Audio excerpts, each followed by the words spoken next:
प्यारे बच्चों, आपका पुनः स्वागत। देखिए, आप लोग अध्याय संख्या 6 पढ़ रहे हैं, जिसमें मानव बस्ती आपका चैप्टर चल रहा है। 2+2 यानी कि 4 नंबर का यहाँ से आपका क्वेश्चन आता है। 1+1 का तो 2 प्रश्न, या कई बार 3 नंबर का 1 प्रश्न और 1 नंबर का 1 प्रश्न, इस तरीके से इस चैप्टर में से पूछा जाता है। एक बार पुनः हम रिपीट करते हैं। जैसा कि मैं आपको पहले भी बता चुका हूं कि आधारभूत कार्यों के आधार पर मानव अधिवासों को या मानव बस्तियों को 2 भागों में बांटा गया है। एक होता है ग्रामीण अधिवास और एक होता है नगरीय अधिवास।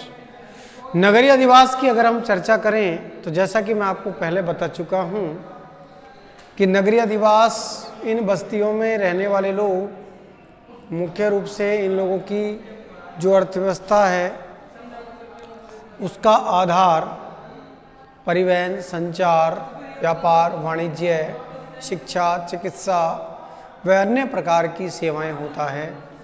अर्थात इन अधिवासों में रहने वाले लोग मुख्यतः द्वितीयक, तृतीयक, चतुर्थक और पंचम क्रियाकलापों में संलग्न होते हैं। इनके अधिवासों को ही नगरीय अधिवास कहते हैं।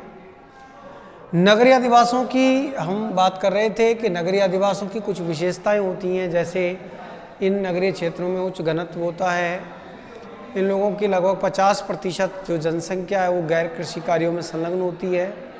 पक्के मकान होते हैं, पक्की सड़कें होती हैं, बेहतर सुविधाएं होती हैं, मनोरंजन के साधन होते हैं, इन लोगों का अच्छा जीवन होता है। ये सारी बातें हम लोग कर रहे थे। इसके बाद हम पढ़ रहे थे कि नगरीय अधिवासों के जो प्रकार हैं उसमें जनसंख्या के आकार, उपलब्ध सुविधाएं और संपादित किए गए कार्यों के आधार पर नगरीय अधिवासों को मुख्यतः 4 भागों में बांटा गया है, जिसमें फर्स्ट आता है नगर कि 1 लाख से अधिक और 10 लाख से कम जनसंख्या वाले नगरीय क्षेत्रों को या बस्तियों को हम नगर कहते हैं। इसके बाद 10 लाख से अधिक जनसंख्या वाले नगरीय क्षेत्रों को महानगर कहा जाता है, मिलियन सिटी कहते हैं। मेट्रो सिटी के नाम से इन्हें जाना जाता है। इसके अलावा मुख्यतः ये व्यावसायिक और व्यापारिक औद्योगिक गतिविधियों के केंद्र होते हैं। ये सारी चर्चाएं आप लोग कर चुके थे। सन्नगर की बात हो रही थी और वृद्धनगर की बात हो रही थी। मूलतः आज हम चर्चा करते हैं कि नगरीय अधिवासों की मुख्यतः क्या क्या समस्याएं होती हैं। प्यारे बच्चों, सबसे पहले आप पॉइंटों के आधार पर देखेंगे तो आपके ये 7 पॉइंट इसमें दे रखे हैं, जिसमें सबसे पहली मूलतः समस्या है कि अत्यधिक जनसंख्या घनत्व एवं नगरों का बढ़ता आकार। कहने का मतलब ये हुआ कि ग्रामीण क्षेत्रों में अक्सर मशीनों का, कृषि क्षेत्र में मशीनों का प्रयोग होने के कारण और अन्य शिक्षा का विकास, ग्रामीण क्षेत्रों में जनसंख्या वृद्धि, रोजगार की कमी आदि के कारण अधिकांश जो लोग हैं वो शहरों की ओर पलायन कर रहे हैं, नगरों की ओर पलायन कर रहे हैं, और जिसके लिए नगरों का आकार बढ़ता जा रहा है।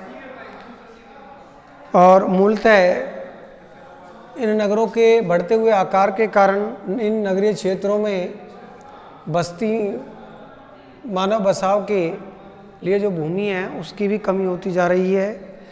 यातायात का भार बढ़ने से और भी कई प्रकार की जो समस्याएं हैं वो उत्पन्न हो रही हैं। अगला पॉइंट है आपका गंदी बस्तियों का प्रादुर्भाव। ये भी आपका मूलतः आप लोगों ने देखा होगा कि अक्सर ग्रामीण क्षेत्रों से जब अधिकांश लोग शहरों की ओर पलायन करते हैं, शहरों में अत्यधिक भीड़ भाड़ है और मजदूर तबके के, गरीबी तबके के जो लोग हैं अक्सर रोजगार की तलाश में शहरों की ओर जाते हैं, और भूमि महंगी होने के कारण, मकान किराया अधिक होने के कारण अधिकांशतः ये लोग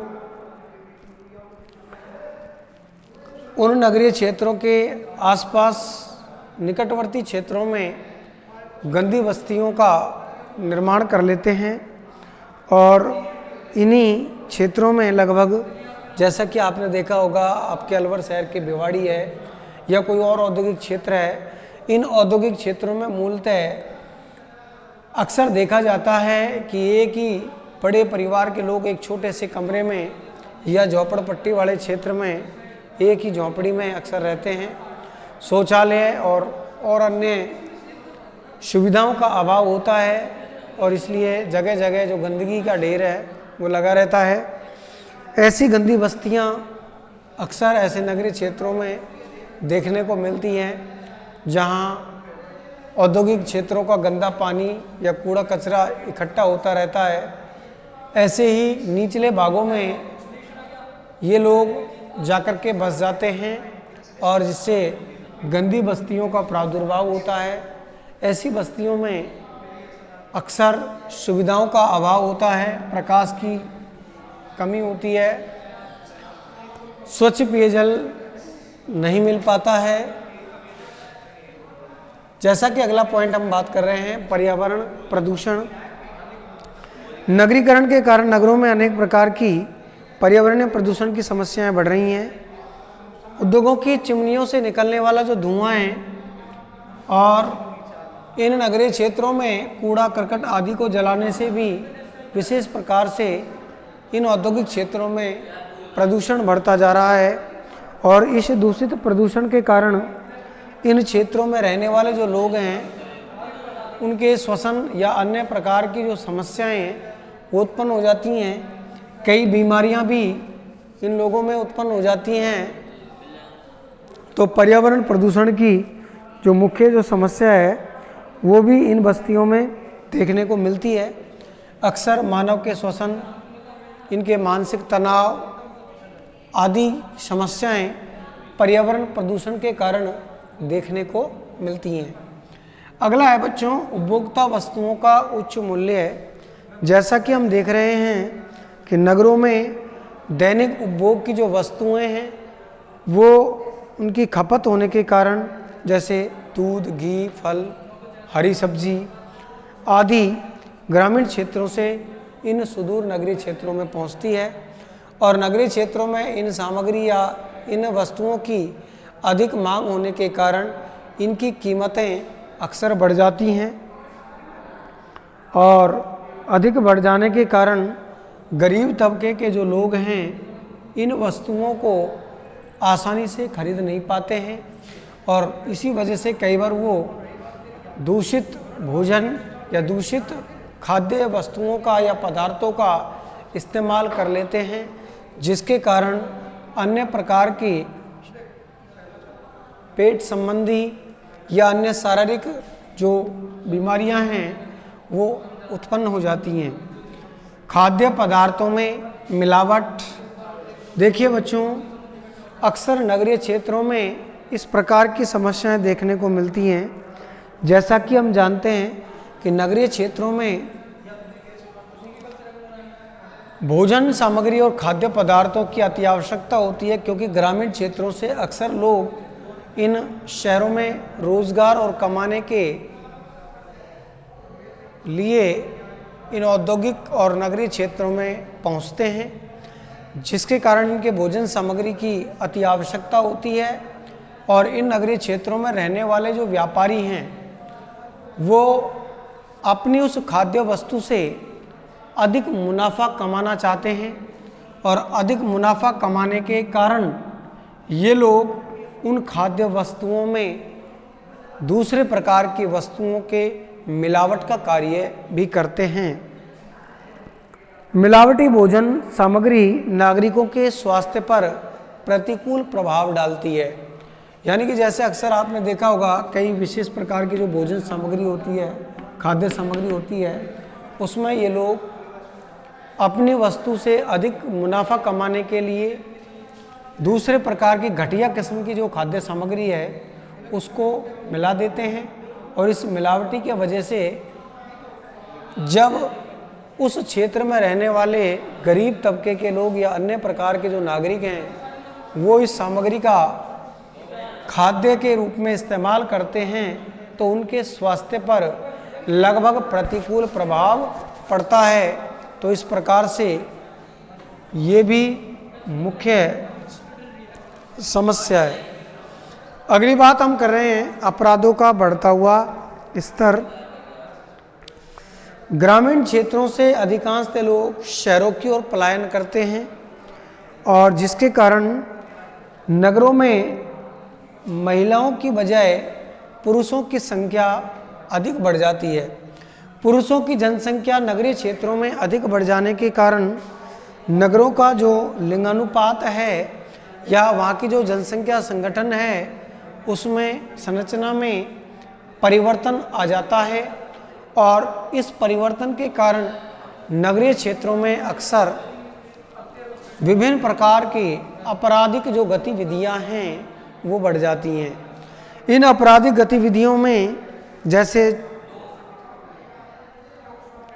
दुष्कर्म है, छेड़छाड़ है, लूटपाट है, अपहरण है, बलात्कार है आदि विशेष प्रकार की चोरी, डकैती, लूट खसोट आदि प्रकार के या नशीली दवाओं का इस्तेमाल, ऐसी विशेष प्रकार की जो आपराधिक गतिविधियां हैं या जिनको हम एक तरीके से कह सकते हैं सामाजिक अपराध बढ़ जाते हैं।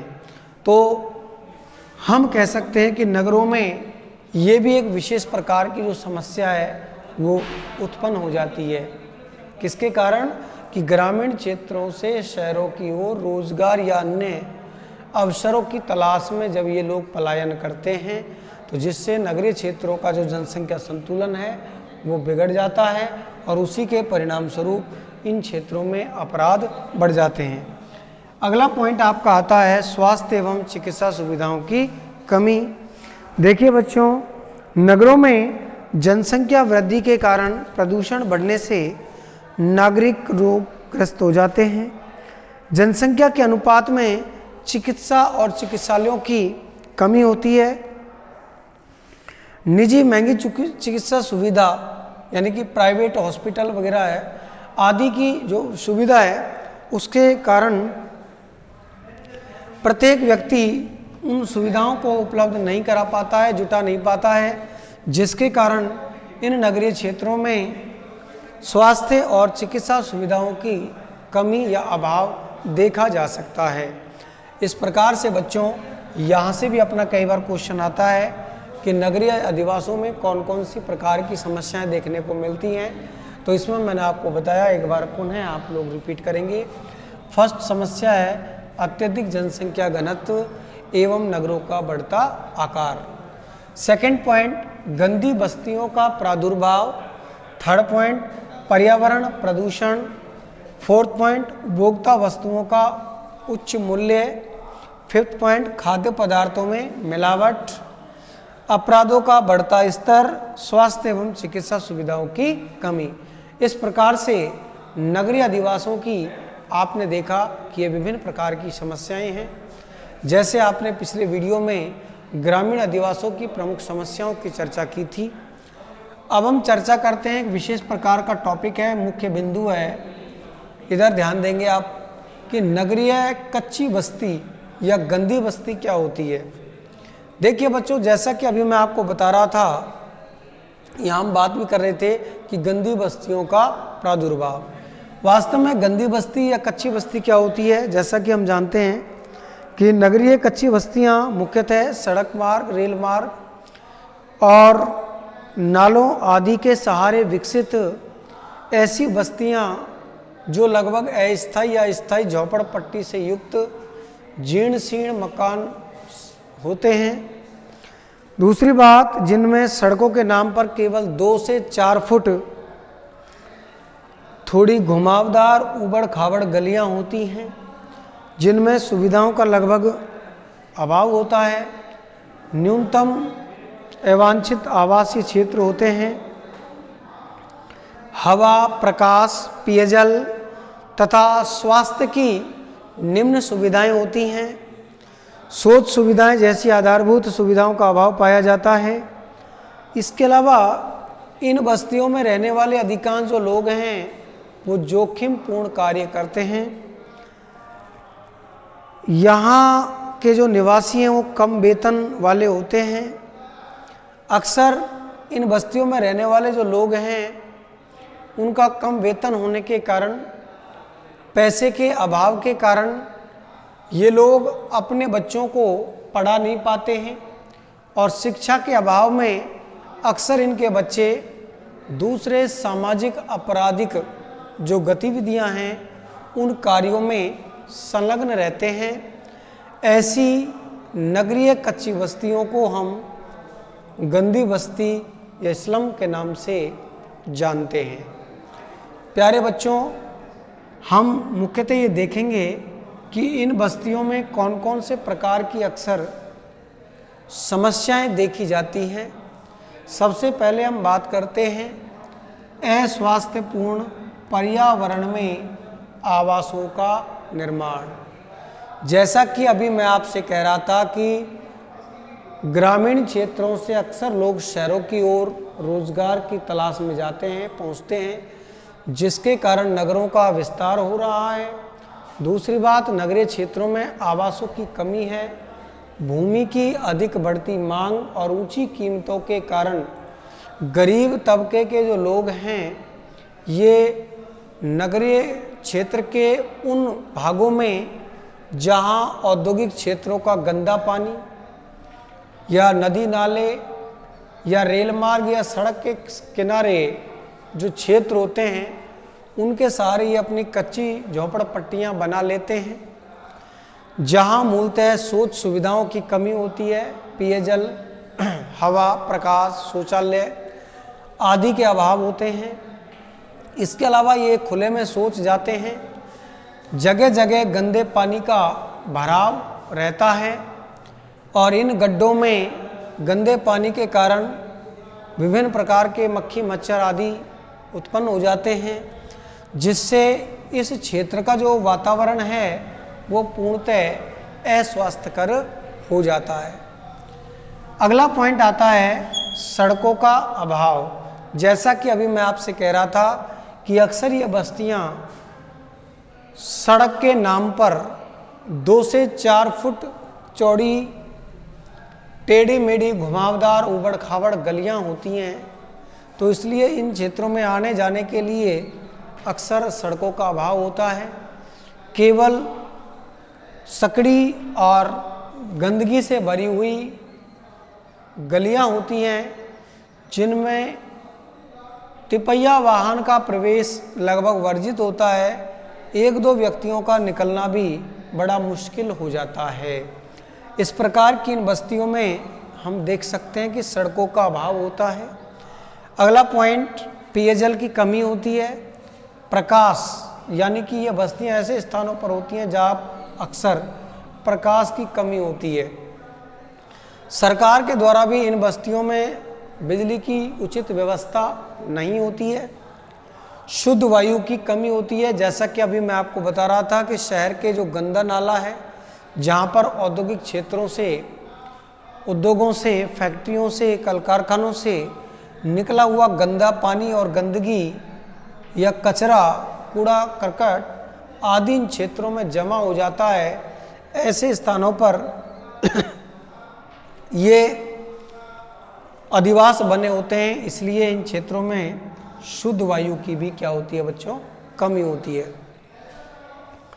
अत्यधिक भीड़ भाड़ से संक्रमण का खतरा बना रहता है।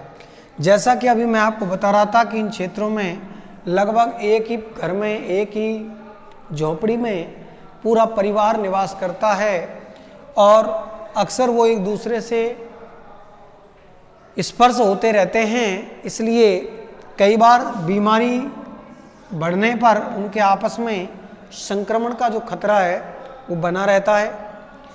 जैसा कि अभी मैं आपको बता रहा था कि इन लोगों में शिक्षा का पूर्णतः अभाव होता है, क्योंकि इन लोगों का इतना वेतन नहीं हो पाता है। ये लोग इतने पैसे नहीं कमा पाते हैं कि ये इन बस्तियों में रहने वाले लोग या ये नागरिक अपने बच्चों को उचित शिक्षा दिला सकें। इसलिए अक्सर विद्यालयों का अभाव इनकी बस्तियों में होता है। ये भी इनकी कमी है। और अगला पॉइंट आपका आता है अल्प पोषण से विभिन्न रोगों का खतरा। मैंने अभी आपको बताया कि ये लोग गड़ा सिला भोजन, सस्ता अनाज और मुख्यतः दूषित भोजन का इस्तेमाल ये लोग करते हैं। इसलिए पूर्णतः पोषण न मिलने के कारण, अल्प पोषण के कारण इन लोगों के विभिन्न प्रकार के रोगों की जो समस्याएं हैं वो बढ़ जाती हैं। अनेक प्रकार के जो रोग हैं उनके होने का खतरा बढ़ जाता है। तो प्यारे बच्चों, इस प्रकार आपने देखा कि गंदी बस्तियां क्या होती हैं और इन बस्तियों की क्या क्या समस्याएं होती हैं, और इसके बाद नगरीय अधिवासों की समस्याएं, गंदी बस्तियों। अब हम चर्चा करते हैं कि गंदी बस्तियों के समाधान के लिए सरकार के द्वारा क्या क्या उपाय किए जाने चाहिए। देखिए बच्चों, ऐसे नगरीय क्षेत्रों के अधिवासों में सरकार को पूर्णतः ध्यान दिया जाना चाहिए। सरकार के द्वारा इन क्षेत्रों के विकास के लिए, इन लोगों के विकास के लिए पूर्णतः प्रोजेक्ट जारी किए जाने चाहिए, विभिन्न वार्षिक योजनाएं तैयार की जानी चाहिए और इन योजनाओं के तहत इन क्षेत्रों में पूर्णतः इन बस्तियों का विकास किया जाना चाहिए।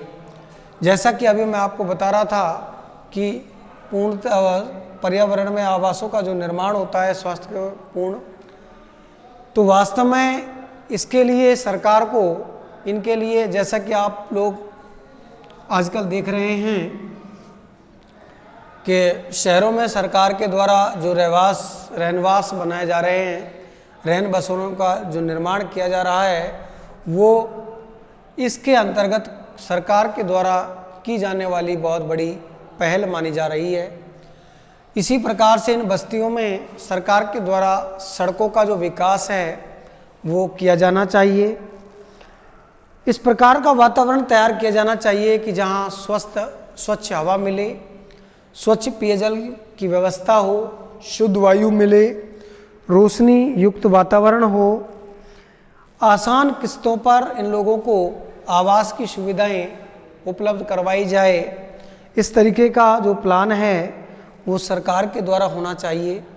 जैसा कि अभी अपन कह रहे थे कि इन बस्तियों में पेयजल की कमी है, तो देखिए बच्चों, सरकार को इन बस्तियों में क्या करना चाहिए, टैंक बनवाए जाने चाहिए और उस टैंकरों के द्वारा, इन टैंकरों में निःशुल्क जल की सप्लाई की जानी चाहिए ताकि इन लोगों को पीने के लिए स्वच्छ जल आसानी से उपलब्ध हो जाए।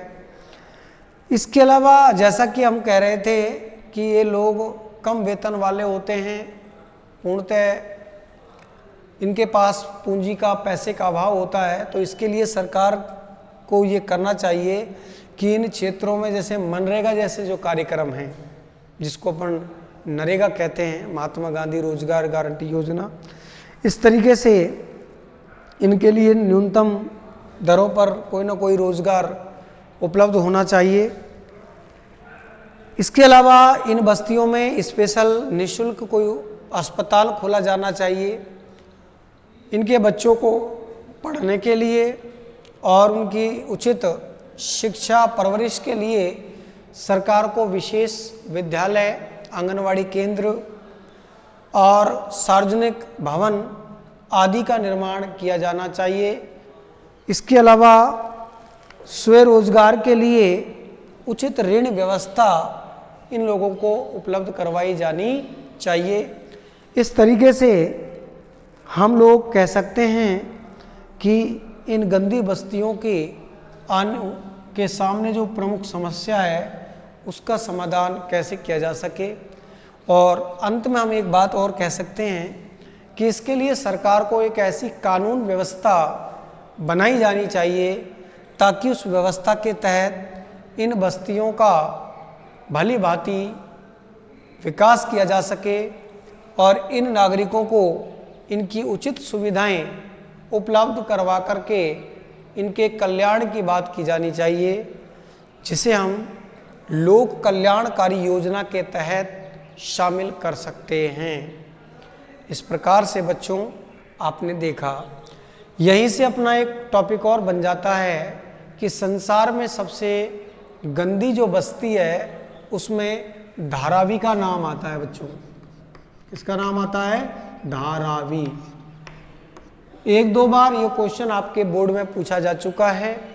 धारावी एशिया की सबसे विशालतम गंदी बस्ती का नाम है, जो आपके मुंबई नगर के उस नगरीय क्षेत्र में स्थित है जहां मुंबई नगर के औद्योगिक क्षेत्रों का, वहां के कल कारखानों का गंदा जल, कूड़ा कचरा आदि एकत्रित होता है। ऐसे स्थान पर स्थित है धारावी बस्ती। इस प्रकार से धारावी के बारे में हमने पढ़ा और इसी के साथ आपका जो ये अध्याय है ये यहीं पर समाप्त होता है। अगले अध्याय में हम चर्चा करेंगे मानव व्यवसायों के बारे में। धन्यवाद।